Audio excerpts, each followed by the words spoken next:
we wrapped the women empowerment series, and I'm like, I don't know how I'm ever going to end this series because it's just, there's so many stories. I did conclude, and we took a rest, and I'm gearing up for season 5.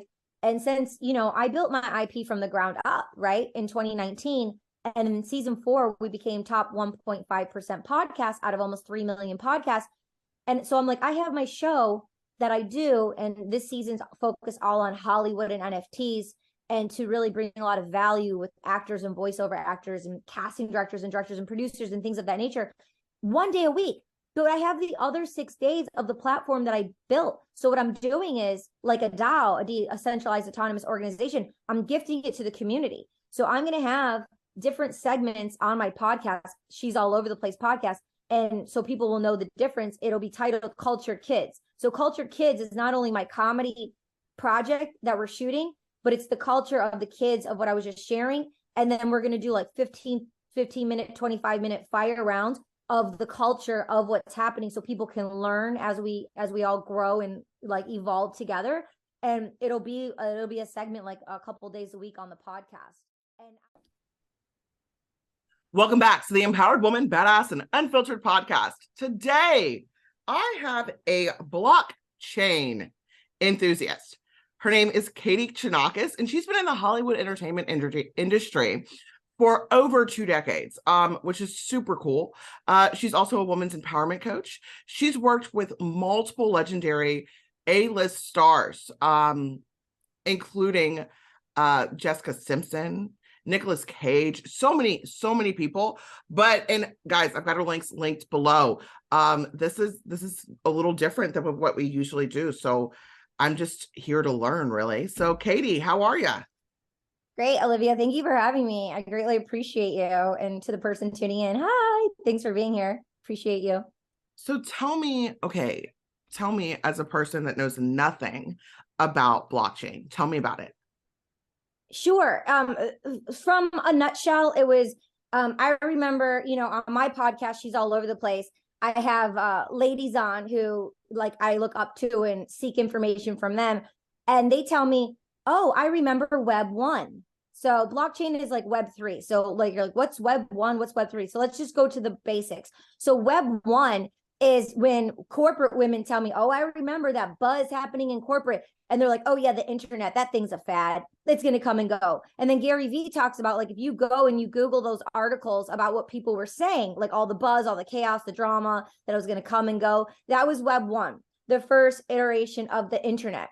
Web 2 is what you utilize, the person who's listening, what we utilize, the social media apps, Meta, Facebook, Instagram, TikTok, Uber Eats, all the apps that we utilize to now check in for our flights. That's Web 2. And then Web 3 is the blockchain, where everything is transparent. There's public coding with algorithm and technology where it's transparent on the blockchain. So instead of, all the rumors of they scraping your data, they collecting and them listening and hearing to know like what pops up on your screen, and then they collecting all the funds. And for example, like a musician, when they have like 1 million streams on Spotify or something, they're getting like pennies to, the dollar. So but who's getting that money? Who's receiving that revenue? Not the artist, not the consumer, right? So it's the way for the consumer and the artist and the people and humans to take the power back into our own hands. So we have a peer-to-peer connection. So that can be in any business and anything that you do, instead of like me doing something like, for example, putting a book on Amazon, but then if I don't have a call to action at the bottom for like a website for them to like come to my website to subscribe, then I won't have their email and I won't have their contact, and I don't know who bought my book. But now with blockchain, it's like direct connect. So we can have our communities and, we can get into more conversation about it. But that's kind of like Web 1, Web 2, Web 3, blockchain technology. It's super interesting because it's really just another layer. It's where we're going. It's where we're already, it's already, whether people know it or not, it's already like, there's so many builders in the space building, it's already happening. Like, it's like, Yeah, Right. I definitely mean, where where we're going. mainstream is going. That's Yes, why I say that. I'm not saying yes, it like it's not there because it's obviously there.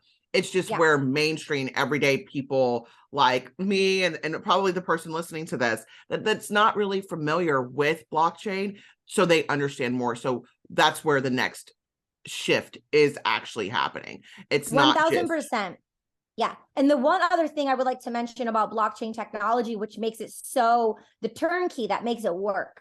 It doesn't matter if you're a yoga instructor or like if you're Snoop Dogg or like a musician starting off today. And it's not just for artists, it's all for business owners.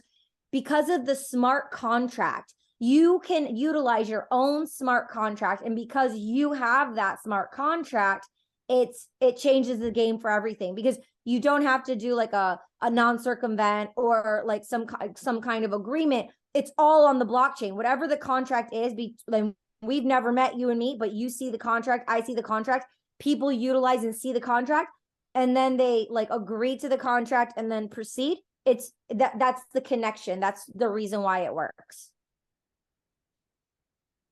that. Okay. Okay. So tell me And more. one, so I don't leave the person hanging. Like, smart contract, where do I go? I'm about to mint my own smart contract, and a lot of my friends have been doing it for the last year. But Manifold XYZ, check out, and it's free. Like, you don't have to pay. Like, you can get your own smart contract, which is really cool. And I'm not a brand ambassador with them. That's just like a friendly tip in the community, not financial advice, but just something that I vetted out, and it's worked for my friends, and I'm going to be building on my own smart contract, which means this. There's something called lazy minting, right? So lazy minting are the marketplaces that are being built, that are already built. Some are like Rarible, OpenSea, Zora, Zora. There's different marketplaces for different currencies, and they have lazy minting where you don't have to do a smart contract and deal with all that. They already have theirs, and then they just take like a creator fee. And then now they're doing a split. Like, some are doing royalties, and some companies are like taking royalties away. And that's been like the massive thing that happened in like November, October, November, of taking away the royalties. And like, people were very upset about like taking away those royalties. And we could get into that or not, but basically, yeah, so you can lazy mint off a marketplace, or you can do your own smart contract. And I say, hey, do your own smart contract, because you can take them to your website. You can take them directly to your website. You don't know if one of these marketplaces are going to crash, or what's going to happen with their contracts or their agreements. The power is like out of your hand, kind of. But if you go for like, bigger ones like OpenSea, that's like the creme de la creme, Christie's, or like an auction house, like OpenSea is a really popular one. It's on Ethereum, and they utilize blockchain, and I think Tezos now too, which are just different currencies with crypto. Nice. So I want to kind of ask you about, is NFTs, those are on blockchain? Like, explain that to me, because that's a whole nother, that's a part of this whole thing. Yeah. So NFT is a non-fungible token. It's not just a JPEG, and you can do an MP3, an MP4, you can put art with it. I do like AI art, and I wrap my music around. So it's like an MP4, it's a visual, but it's audio as well. And so like an NFT, it's like the way, like one of the analogies I can explain is this. Do you remember, I don't know, I should look up the year of when exactly it happened, but do you remember when we didn't have to print out airplane tickets anymore, and we could just download the app and use wallets and scan your QR code and like get onto the plane? And it's like, oh, it's better for the environment, it's minimalistic, it's non-toxic, because those are so toxic, the receipts and papers, so many toxic chemicals.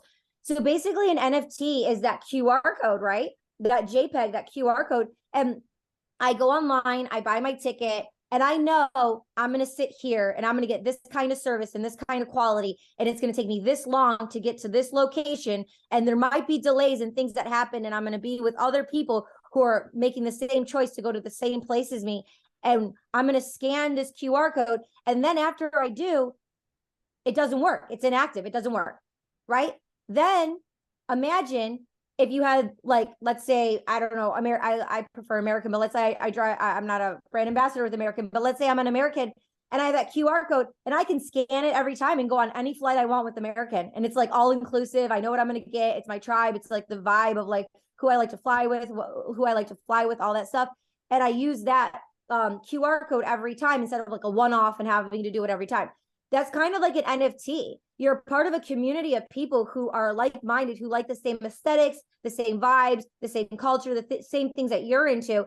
And you can utilize that NFT while you're the owner of that NFT. And it's just one ownership. You utilize that like imprint of that one, and you can utilize it. And then if you're like, I'm done, I'm not going to like utilize this anymore, then you can sell it on secondary market to someone who actually wants it, and you could make a profit off it. So that's kind of like the technology of the utility that comes behind an NFT, a non-fungible token. The utility, you can build out programs. You can have, since it's decentralized, you can have a community wallet where, let's say it's like an Avril Lavigne or like a business owner and a clothing brand or something like that. And you can have like a community pot, like a community wallet, and everyone who buys this NFT, who's a part of this community, they can like X amount of percent is going to get allocated to the community pot. So then if something happens in Ohio or in Illinois, and they're like, oh my God, like the community wants like funds to go to help these kids, or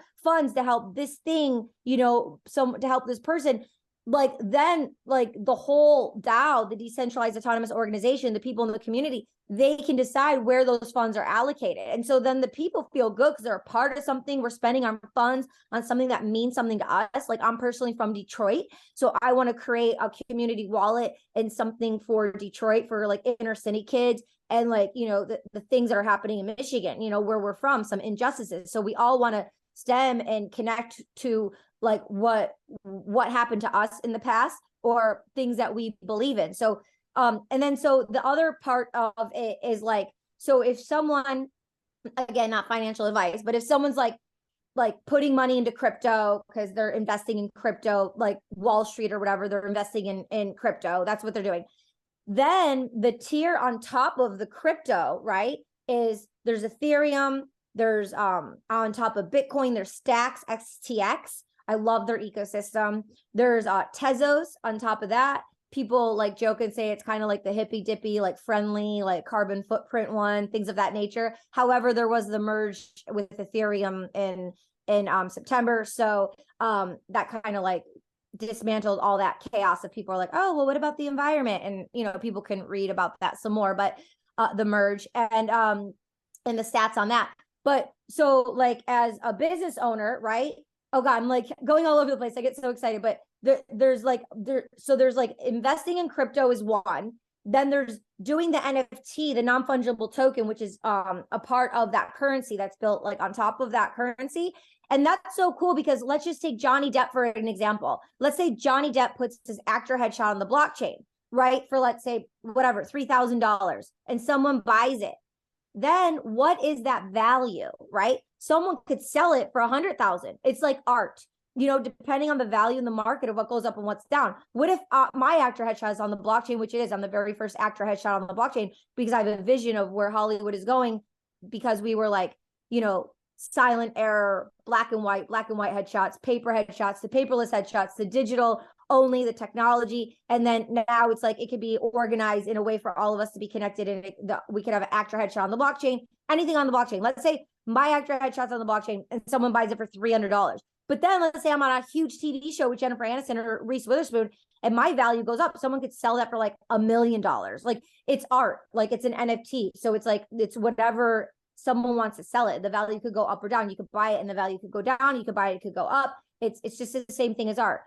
The other important thing is to explain a non-fungible token, an NFT. There's really like 4 quadrants of it. There's the Bored Ape Yacht Club that everyone's seeing, like the apes. That's more of like a business product model where you can take the IP of that ownership of that NFT. And my friends like created coffee brands and they created restaurants, like Snoop has his clothing line, and like people are doing like cool things with their IP, doing jewelry lines, and you can use your PFP in fun ways. And then there's like what Steve Aoki's doing with Aokiverse, and like what Deadmau5 is doing, where it's like tokenized, like you have a token And by having this token, it gives you this experience when you go to like a music concert and you get like free merch or first dibs on merch or exclusive things about this thing. So there's like the business model, if it's like whatever your business model is. Real estate is massive. Yoga community, people building their community that way. Then there's the music, and then there's art, where it's like, what is the utility? I'm the utility. Like, it's the art. You like me, you want to support who I am and what I'm doing. You like my art, you like my ethics, my morals, my values. You're representing me. Like, you're not taking the IP of my art to like go make money off it. You're doing it as a collector, right? You're collecting my art, my NFT, as a digital wallet. And I'll tell you about that, what Gary Vee says about that in a minute. But first, let me tell you the fourth quadrant. It's the film area of like creating the content, the comedy, the drama, the animations, right? The video games. So people are taking their projects and creating animation series, right? So there's animation series. I put the very first improv comedy project affiliated with the blockchain, not on the blockchain, it's off chain with Rad NFT TV. And anyone can, they're in 4.5 million homes. They have a deal with PlayStation and Sony.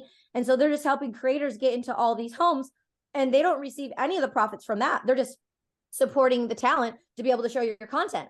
And then I just produced Culture Kids. It's my new project. I'm the founder of Culture Kids, and it's a comedy pilot. And I'm gonna do 30 episodes, and so I'm gonna auction them off on the blockchain. And we can probably get into more of that details. But that's kind of like the 4 quadrants of NFTs and how you can utilize them. In a nutshell, I mean, it's a wild, wild west. So anything that you're thinking about, like, oh, can I do this? Or my brain's twirling, can I do this? The answer is probably yes, because it is the wild, wild west. And my friend Jessica Greenwald, she's amazing. When I met her last year, Art Basel, she said, look at blockchain technology and NFTs. Look at it as like an iPhone 3, right? Like, where I just got the iPhone 14, it's amazing. She's like, look at it as like an iPhone 3. So it's like, we're building what works, sharing what works. Things fall apart, things don't work. We're learning, we're going, we're building what's working, what's not working. Things of like, it's being built right now. So it's like, so I'll just kind of stop there. But the one thing I wanted to say about Gary Vee was, he said, like, in 5 years from now, like when you go to get a job, or if I go to get a job and we're just, or like friends hanging out, it's not going to be like, let me see your resume, like send over your resume. Let me see your wallet. And you can have different wallets, so you can curate your wallet in such a way, like, I'm going out for this job, or I'm connecting with these people. I want them to see this curation of this, because I have so much going on. But it's going to be, when you see my wallet, you're going to know like what kind of like things I'm into, based on, like, I have a couple NFTs with St. Jude's Hospital, with the kids, and with astronauts. Like, I love science and astronauts, and that's cool for me. And like some of the artist friends that I'm friends with, and I collect their work because I like respect and admire who they are. I respect and admire who they are. But the thing is, like, it's going to be like looking at your wallet to see like if our morals and our attentions align, Yeah. Yeah, it's definitely more curated for what you want people to see, like, because you can have multiple types of wallets. So for instance, with me, like, anything restaurant wise that I would choose to do, restaurant sales, all this other stuff, I would not put that in my podcasting wallet, for instance. Yeah. Like, however, how you're so right. However, with your food, with that, you would talk to with food people, you would show them like, oh, here's an a la carte thing. If you're interested in me promoting the restaurant vibes on my podcast, check out the ecosystem I built over here. So they can leverage each other, but you could keep them separate. I mean, that's just a strategy. There are so many ways we can do it, but yeah, you're starting to get it. Yeah. I mean, yeah. Yeah. I loved what you said. Very much so. Okay. And now the 4 quadrants of NFT. Okay. I missed one. I've got animation, tokens, business. What was the 4th one? The 4 quadrants of an NFT for me is the business model. Like, if you were if you have the ability to own the IP from a project, and then or create it and then have other people own the IP so they can go make business off of what you created. The business model, the ecosystem of the tokenized way, like you own this token, it gets you access to all these events, right? It doesn't only have to be music, it can be like to your yoga club, right? Or to your book club or to your restaurant club. So like a membership. Yes. And then the third one is the art, where it's like you're like a Da Vinci, Warhol, or you're just supporting the artist, and the utility is their art, of you're collecting them because you like them and you believe in the art, and you could maybe flip it and make some money for sure. And then the fourth one is the film sector of creating content. I had animation, but film sector. Actually, there's a fifth one, because there's the whole fashion has just completely taken off too. There's a whole fashion. Okay. And like runway models, and models can get like residuals off them, like doing a show, like residual, how an actor gets residuals when they show a movie. Now models can get residuals for like that one runway show they did or something like that. How cool is that? How exactly does that work?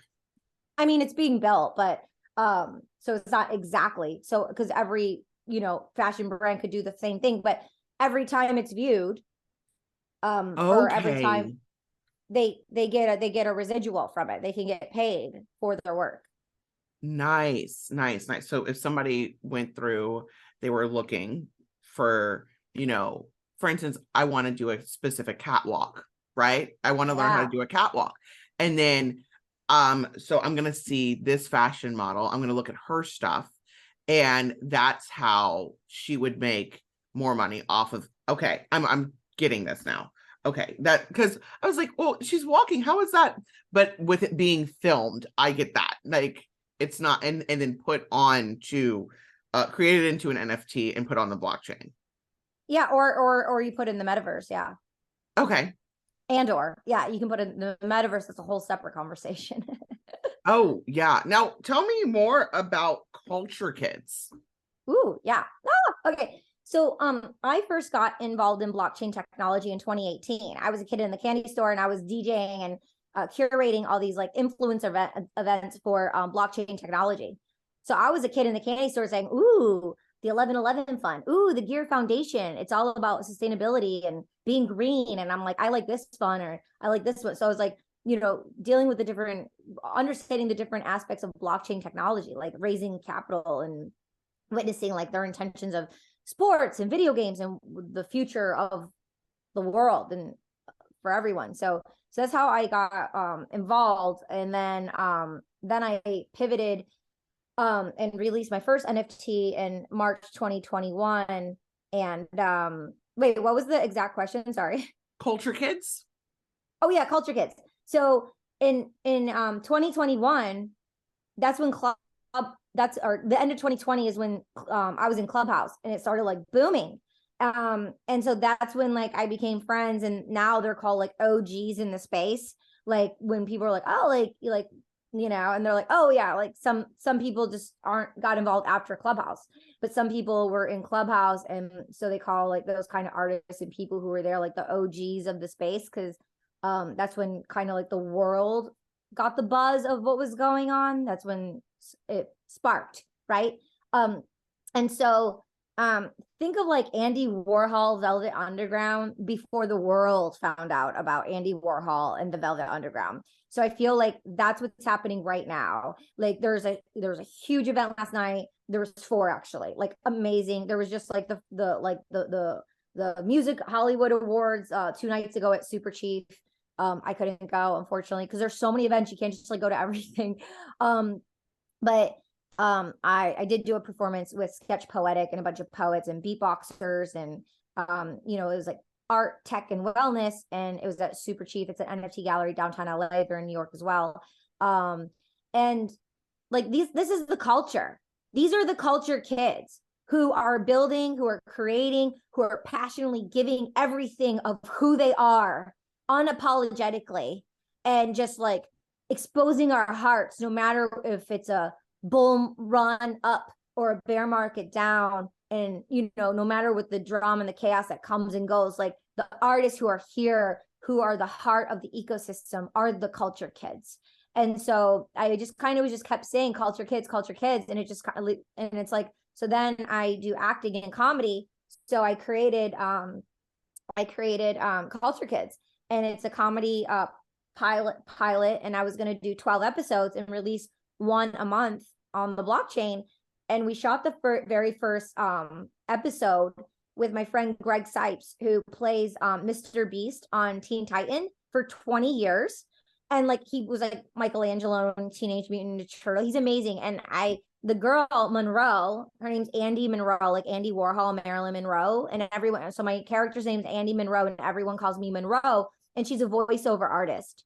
And so it opens up in the voiceover booth, and it pans to the beach, and the culture takes place in Venice, right?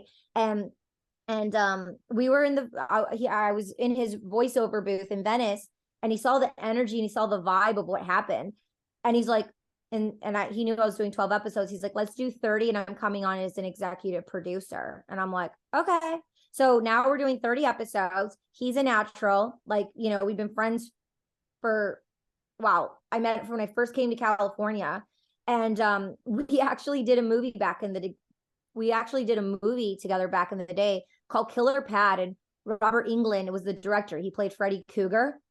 And so Robert Englund is the director. And Andy Milonakis and Greg Sipes and me did that movie together. And then I reconnected with Greg. And he and Andy are like really good friends. And they're both in the NFT space. And yeah, they're like booming in that space. So it's like, it's wild how things go full circle, and how you plant seeds and you sow seeds. And you're like, in my heart, I know I'm supposed to connect with this person, or I know something magical is there, but you have trust and you have faith and you go on with life. And it's, you know, it's interesting how things circle back around. So I'm really happy that, you know, Greg's a part of the project. Like, I was just shooting it at his place, and then I'm like, I'm putting you in it. I put him in it, and now he's like, let's do 30 episodes. I'm like, okay, cool. So that's really neat. And so we're going to be in full production in 2023, which is awesome. And then with my popular podcast, we wrapped the women empowerment series, and I'm like, I don't know how I'm ever going to end this series, because it's just, there's so many stories. I did conclude, and we took a rest, and I'm gearing up for season 5. And since, you know, I built my IP from the ground up, right, in 2019, and in season 4, we became top 1.5% podcast out of almost 3 million podcasts. And so I'm like, I have my show that I do, and this season's focused all on Hollywood and NFTs, and to really bring a lot of value with actors and voiceover actors and casting directors and producers and things of that nature, one day a week. But I have the other 6 days of the platform that I built. So what I'm doing is like a DAO, a decentralized autonomous organization. I'm gifting it to the community. So I'm going to have different segments on my podcast, She's All Over the Place podcast. And so people will know the difference. It'll be titled Culture Kids. So Culture Kids is not only my comedy project that we're shooting, but it's the culture of the kids of what I was just sharing. And then we're going to do like 15 minute, 25-minute fire rounds of the culture of what's happening, so people can learn as we all grow and like evolve together. And it'll be a segment like a couple days a week on the podcast. And I brought on like 7 co-hosts, so they too can, you know, leverage their brand and what they're doing, and they're all women. So I want to empower women to have a voice, have a mic, share what they want to share with ethics, morals, and values, and move the needle to enrich the youth, to move the needle to enrich our peers, and the you know, and like things of that nature. So it's an experiment, and I'm gonna just like unhook and not micromanage, and just set up the system for like them to just like drop the episodes. And of course, because it's my crux and my audience and my baby, as you know, coming up, I need to spend the time, and I'll have to listen to every single one, because I have to make sure every sound, every word, anything that is there, I have to vet the people who are coming on first and foremost, because that trust is number 1. And 2, I'll have to listen to every single one to make sure it's on par, because it's my reputation, it's my name, and I don't want to diminish what I built. And, you know, I'm human. So if something does happen, obviously we, as podcasters, we can just take down the episode, but I'm going to do my best to vet it out as much as possible. And right now I'll be doing it myself. You know, I will be doing that back end by myself, and I'm willing to do the work because I believe in it, and it's mine. mine from the ground up. I was at VCon last year, Gary V's VCon, which is amazing. And one of his business associates was on a panel and said, when you work for someone else, you're building their dream. You don't have that fire, that root from the bottom. But when it's your project and it's your IP from the bottom, like your podcast, like my podcast, then we pay attention. We know what it takes and we go the distance because we understand the value, you know? Oh, definitely. I'm so excited to see what all you're doing. Like, this is super, super interesting. And I know listeners are like, you got homework. You know, if you didn't know anything about blockchain, NFTs, or anything like that, you can now start look up, you know, do your research, look up what a smart contract is. Definitely go, you know, follow Katie and look at this segment, you know, listen to the segment on Culture Kits so you can learn more about the culture of all of this. So you're not so off guard when this thing, you know, does come out, so you can actually make a profit off of these things if that's something that you're interested in. So yeah, thank you so much, Katie, for coming and sharing. I've got all her links linked below again, but go ahead. Yeah. Oh, and a gift, because you just mentioned it, about doing your own research and to stay connected. When people go to chonacas.com, my website, when they subscribe, it gives you a cheat sheet of like Web3 lingo. In addition, it gives you a Google Doc of do your own research, but people I respect and admire being in the space since 2018 with their names, their Twitter handle, and their Instagram. So then you can follow them and, you know, just go into a rabbit hole and see like what you're interested in and follow these people and go into Twitter spaces, and you can be a listener unidentified and just listen to what they're saying and learn and be, you know, free to ask questions, because they love, you know, you can ask questions and things like that and learn. And so people are, you know, coming and learning every single day, and it's the people like, you know, me and others, my peers, who are pioneering to pay it forward. A couple words of advice I would like to share. If someone's trying to like take your money, run, don't do it. On Twitter, on Discord, always take and go into settings and turn off your DMs. Those are just scams and bots. Like, no one's going to DM you. And even if it's your friend DMing you, you don't know if they got like hacked or something. So like, do not click on links, even if you think it's like the official link. Like OpenSea, a little earlier on in March 2022, there was a thing like a email from OpenSea, and some people clicked on the link and the hackers made it look like it was OpenSea.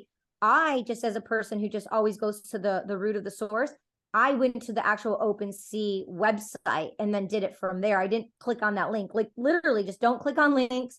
Do your own research, listen, learn, show up. Gary Vee, I love him. I just keep saying his name everywhere. But in 2018, I was at a Worlds event, Worlds with the Z, and he was the keynote. And he said the number one thing, our number one currency, form of currency, is our attention. Being here right now, your time, our attention is the number one currency, period. More than any other currency you can think about. So just by taking 6 months before taking any action, like getting a feel of the palette of the direction you want to grow and go, and find a community that's ethical. Like, anyone who is going to try to persuade you, to force you, and you have that intuitive feeling, you're like, nah, like that's not my thing, or nah, I'm not ready yet. Like, it sounds interesting, but I'm not ready. No one's going to force you to do something that you don't want to do if they're really looking out for your best intention in the long run. And this is for blockchain technology or just in general as a human being. If someone's pressuring me to do something I don't want to do, they're all about them. They're not thinking about me, and those aren't my people. And thank you for letting me know, but no thank you, and keep moving on. Because someone who's ethical and who really wants to support us like how we are, they're going to hold space to understand. And if we don't, we're going to figure it out together, or they're just going to hold space and be patient until I do figure it out for when I do come around, if it's going to happen. But anything pressured, like, it's not worth it. Like, just nah, not interested. Yeah, and I'm happy you mentioned that, because there are a lot of things in this industry that can come off really scammy. And so that's why I'm so happy that I have you on here to actually like really explain the real deal. So I'm so grateful. Thank you so much, Katie. I greatly appreciate your time today. Thank you, Olivia. I'm grateful for you and for the person tuning in. Seriously, and I'm here, so let's connect and stay connected. But I'm here anytime. Let me know. Thanks for listening to this episode of the Empowered Woman, Badass and Unfiltered podcast. If you found any value in this, please consider sharing and subscribing. Now go out and be a badass.